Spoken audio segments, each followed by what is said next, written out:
Hello friends, welcome to our channel. Students, आज हम Haryana police mail constable का जो मॉर्निंग शिफ्ट में एग्ज़ाम हुआ था उसका इंग्लिश पोर्शन सॉल्व करेंगे। तो स्टूडेंट्स, आइए स्टार्ट करते हैं इंग्लिश लैंग्वेज के question. Question number 91, fill in the blank with appropriate words from the alternatives given below them. You can go dash you like. A whether, B where, C whence और D wherever. तो students, यहाँ पर आएगा wherever. Option D correct है। You can go wherever you like. तो ये हो जाता है आपका wherever you like adverb clause. Now question 92, give one word substitute for the following. निम्नलिखित के लिए आपको वन वर्ड सब्स्टिट्यूट बतलाना है।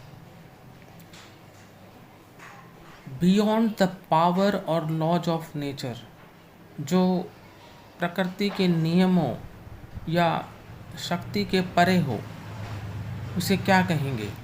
ए सरमाइज, बी सुपरलेटिव, सी सुपरफ्लुअस और डी सुपरनैचुरल। तो स्टूडेंट्स, ये होगा आपका option D supernatural. Beyond the power और लॉज ऑफ नेचर के लिए जो वन वर्ड सब्स्टिट्यूट होगा वो होगा supernatural. Now question 93. In the following question, a sentence has been given in direct oblique indirect speech. Out of the four given alternative, select the one which best expresses the same sentence in indirect oblique direct speech. तो निम्नलिखित question में एक वाक्य दिया हुआ है, वो direct oblique indirect speech में है। चार अल्टरनेटिव दिए हैं, उसमें सिलेक्ट करना है एक को जो कि बेस्ट एक्सप्रेस करता है सेम सेंटेंस को इनडायरेक्ट ऑब्लिक डायरेक्ट स्पीच को। तो सबसे पहले हम सेंटेंस देख लेते हैं। Call the first witness comma said the जज। तो ये आपका डायरेक्ट स्पीच में है। डायरेक्ट स्पीच में इसलिए है क्योंकि जो रिपोर्टेड स्पीच का जो भाग है वो इन्वर्टेड कॉमाज में है।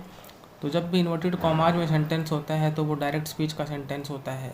तो कॉल द फर्स्ट विटनेस ये रिपोर्टेड स्पीच है, सेड रिपोर्टिंग वर्ब है और द जज आपका सब्जेक्ट है। ऑप्शंस देख लेते हैं। ए, द जज commanded to call the first witness. Option B, the judge commands to call the first witness. Option C, the judge commanded to call the first witness. Option D, the judge pleaded to call the first witness. तो students, the judge सबसे पहले आएगा, उसके बाद क्योंकि ये order है तो उसके लिए कमांडेड होगा। द जज कमांडेड, सेड की जगह हम कमांडेड कर देंगे। और क्योंकि कॉल द फर्स्ट विटनेस ये आपका जो है इम्पेरेटिव सेंटेंस है, तो इम्पेरेटिव सेंटेंस हो तो रिपोर्टिंग वर्ब और रिपोर्टेड स्पीच को टू से जोड़ते हैं। उसके बाद कॉल का कॉल ही रहेगा, यानी टू प्लस फर्स्ट फॉर्म यानी टू प्लस इन्फिनिटिव हो जाता है। उसके बाद द फर्स्ट विटनेस, तो सी ऑप्शन द जज commanded to call the first witness is correct.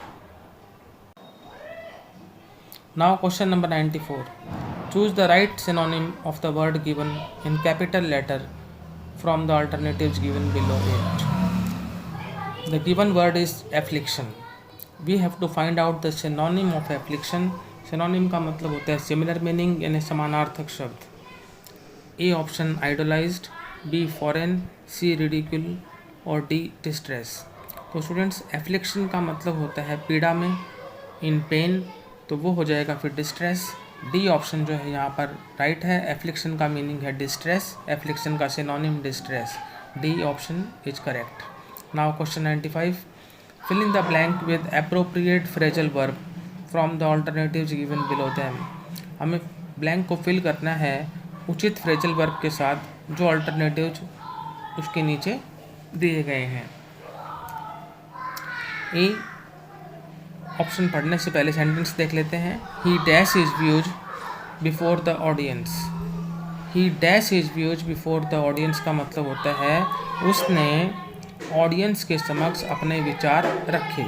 अब रखना या बताना, तो उसके लिए यहाँ पर देखना है। A option set forth, B set on, C set in और डी सेट अप। तो स्टूडेंट्स, विचारों को स्पष्ट रूप से और डिटेल में प्रकट करने के लिए जो फ्रेजल वर्ब यूज होगा वो होगा सेट फोर्थ। ए ऑप्शन जो है आपका करेक्ट है। He set forth his views before the audience, उसने ऑडियंस के समक्ष अपने विचार जो हैं वो डिटेल्ड और क्लियर वे में रखे। तो ए option set fourth is right. तो स्टूडेंट्स, आज हमने इंग्लिश लैंग्वेज के ये क्वेश्चन सॉल्व किए हरियाणा पुलिस कांस्टेबल के मॉर्निंग शिफ्ट के। यदि आपको वीडियो अच्छा लगा तो इसे लाइक करें, शेयर करें। Thank you.